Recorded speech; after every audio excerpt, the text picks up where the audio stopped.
मिथिला का एक मंत्री थे जिसका नाम था वीरेश्वर। वो बहुत दानवीर आदमी था। एक होता है दानशील, एक होता है दानवीर।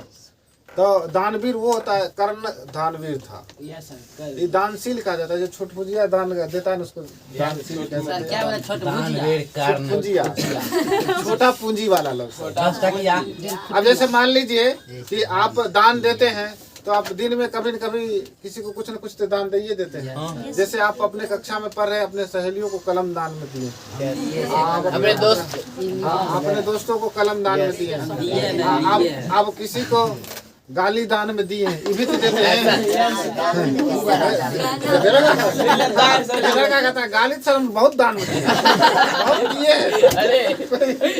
इसका लिमिटेशन देख रहे हैं, देख रहे हैं। हाँ। वो अपना बात दान में दे रही है, उसको ज्ञान। अगर कोई पड़ोसी आपको ज्ञान दे रहा है तो उसको लीजिए, फ्री में है। हम जो यहाँ से दे रहे हैं उसका पैसा लिए। सुनिए, मिथिला का जो मंत्री था उसका नाम था वीरेश्वर। Yes sir. वो बहुत दानवीर आदमी थे। Yes sir. वो क्या करते थे सुनिए, मतलब सोचे कि उनके राज्य में जितना भी गरीब है, जिनको कुछ नहीं है, काम धाम नहीं है, वैसे के लिए उन्होंने एक गरीब का जिसको आलसशाला खोले थे। आलसशाला मतलब होता है घर, शाला मतलब घर होता है, बस समझ है ना। एक साला मतलब होता है पत्नी का भाई। वो भी घरे है, कहिए कि कखनी वहाँ का घर में बैठ जाता है। नहीं बिना बुलाए पर, लेकिन उसका इज्जत बहन बहुत करती है। हमारे जाते थे, हमारे बहन कहता आ गए लो, तोरे इंतजार रहेगा, और खाली सुना सुना लगे रे मारा। हम बुझ जाते हैं कि नहीं हुआ कल। तो क्या हुआ, आलसशाला की स्थापना किए। उसमें क्या हुआ कि एगो आलसी आया, दूगो आलसी आया, तीन आलसी, वैसे करते करते जितना राज्य का जितना भी, हाँ बिना आलसी नहीं, जिसको कोई काम भी ना हो, जिसको मेहनती लोग भी हो, वो भी उसको अगर फ्री में देने लगेगा ना तो वो भी सोचा कि दूर हटाओ, के काम धाम करता है, बढ़िया से खाना मिला। अब वो पूरा आलसशाला में हजारों लोग भर गया। अब दरबार में राजा मंत्री को पता चला, वीरेश्वर जी को, कि यार जो आलसशाला खोले हैं तो जितना राज्य का जितना भी जनता है आधा से अधिक उठकर यहाँ आ गया है। तो वो लोग विचार किया कि जो ऐसा करते हैं कि बताइए जितना भी इसमें काम धाम करने वाला लोग है, अब मान लीजिए कि किसान मजदूर लोग हैं तो खेती बाड़ी नहीं करेगा तो अनाज कहाँ से आएगा? अनाज कहाँ से आएगा? तो उसमें क्या होता है कि फिर चोट्टा है तुम हम कह रहे थे दोनों तीनों थप्पड़ लगा देंगे।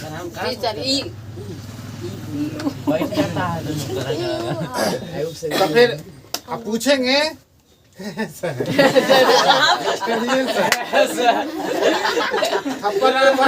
क्या मोमेंट, क्या मोमेंट, गुस्सा होता है, दिमाग खराब कर देता। अब अभी हम सुना रहे हैं, जब पूछेंगे कहेगा सर छोड़ दीजिए ना सर, दिमाग खराब कर देता। फिर उसके बाद क्या होता है कि अब मान लीजिए कि राज्य में बहुत, जैसे मान लीजिए आपके घर में 10 लोग हैं, और 10 लोग में 2-3 एहन निकम्मा होगा हमरा एहन जो बैठ के खाली खाता है। अगर वो खाता है और सब अगर 10 बैठ के खाने लगा तो फिर कमाएगा कौन? वैसे ही किसी भी राज्य का जो फसल मिलता है उसको टैक्स देता है राजा को। तो राजा को जब टैक्स नहीं मिलेगा तो राजा भिखमंगा सबको खिलाएगा कि ना? उसमें क्या हुआ कि इतना आलस भर गया, इसका लिमिटेशन नहीं। आलस के लेवल ये सब समझ लीजिए। ये दूसरा एग्जांपल दे रहे, समझिए। एक बार क्या हुआ कि एगो आम का पेड़ था, ठीक है ना? Yes sir.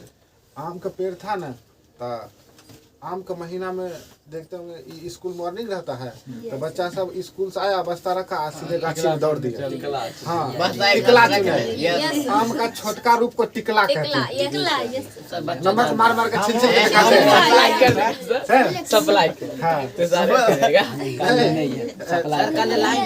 साथा वाला लड़का आता है ना, वो टिकला लड़की सब देता था, छिल छिल नून काला नून क्या हो रहा है होटल में?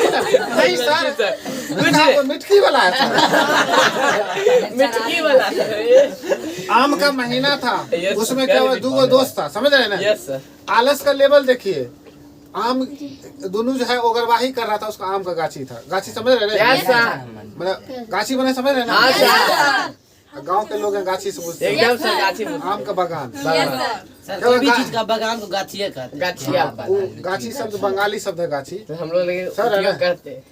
हाँ, अब क्या हुआ कि वो जो है लड़का जो है से मचान पर सूतल था, मिचान जगरा कर मिचान समझ रहे? Yes, sir. बांस का फट्टी का बना हाँ हुआ सर, है। बोलते लेके। बांसों मुझसे कि नहीं रे बोले? हाँ सर, इसे कहाँ समाधि थे? अच्छा, चलिए। मचान पर सूतल था, एगो आम गिरा ढब से, यस सर। तो उस दोनों गिरा, आम जब गिरा ना तो दोनों यार विचार कर रहा था, है यार तू जो न है हम नहीं जो तू ये जो तो कहा कि अरे यार नहीं जब तो कोई दोसर लग है नहीं ना तू जो न, तब कहता है यार देखी भगवानो नहीं बुझे छथिन, सुतल छी सुतल छथिन, हम सुतल जे भगवानो ने वह आम जे डायरेक्ट जैसे से मचाने पर जे गिर जेते रहे तो कितना दिक्कत है बता।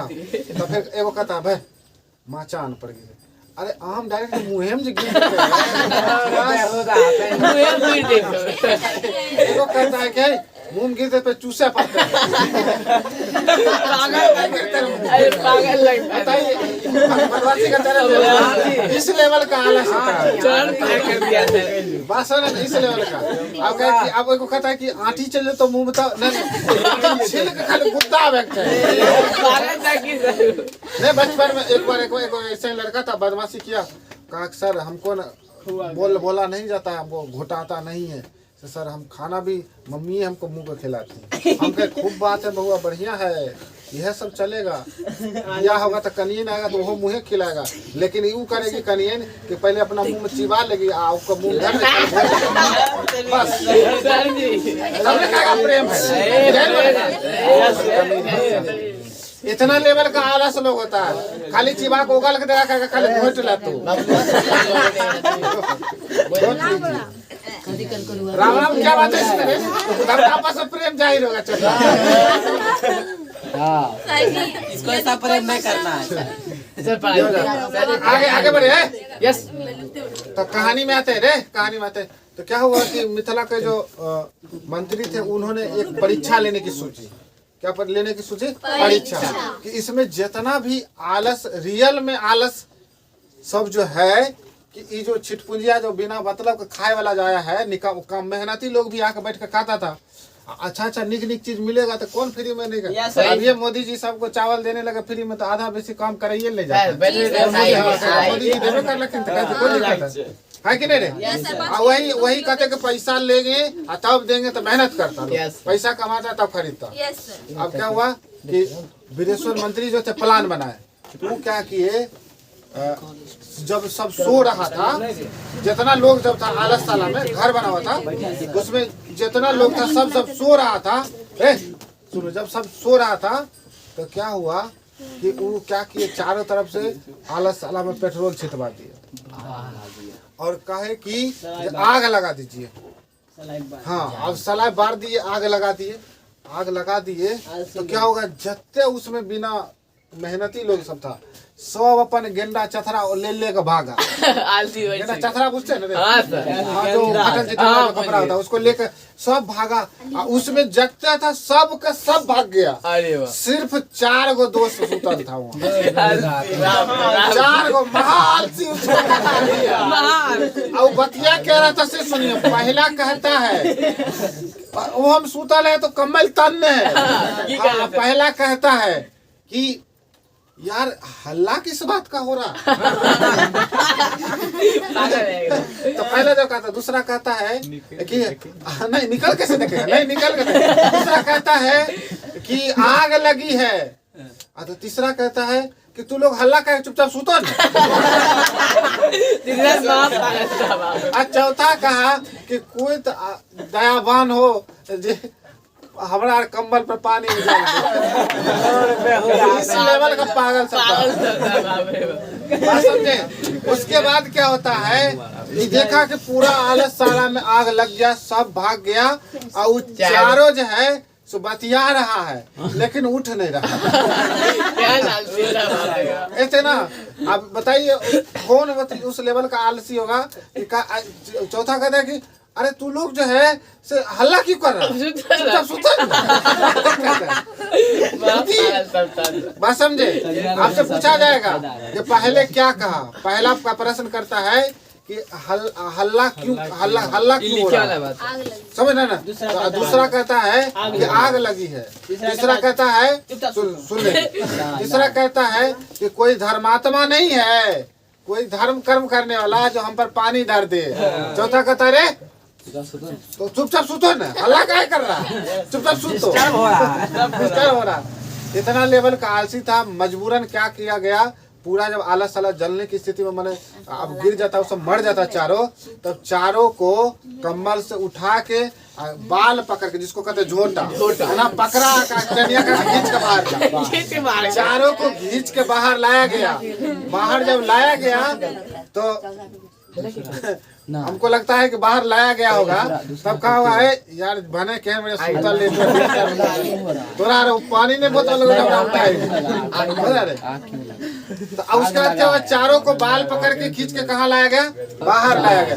बाहर जब लाया गया तब जाके उस चारों आलसियों को मिथिला के जो मंत्री थे वीरेश्वर, वो क्या करते हैं, पुरस्कार देते हैं और कहते हैं कि रियल आलसी यही चारों, यही और जितना भी लोग था उसमें मेहनती लोग, उस सब जो है सब काम उम करने लगा, अपना जीवन यापन करने लगा। तो पता चला कि पूरे मिथिला जो था उस राज्य में 4 ही आलसी थे। इससे ये शिक्षा मिली कि आलस जो है व्यक्तियों का सबसे बड़ा दुश्मन है, सबसे बड़ा रोग है, समझ रहे। हम और आलसी होंगे तो राष्ट्रपति हम लोग को पद्म विभूषण देगा। पद्म विभूषण लेगा पुरस्कार।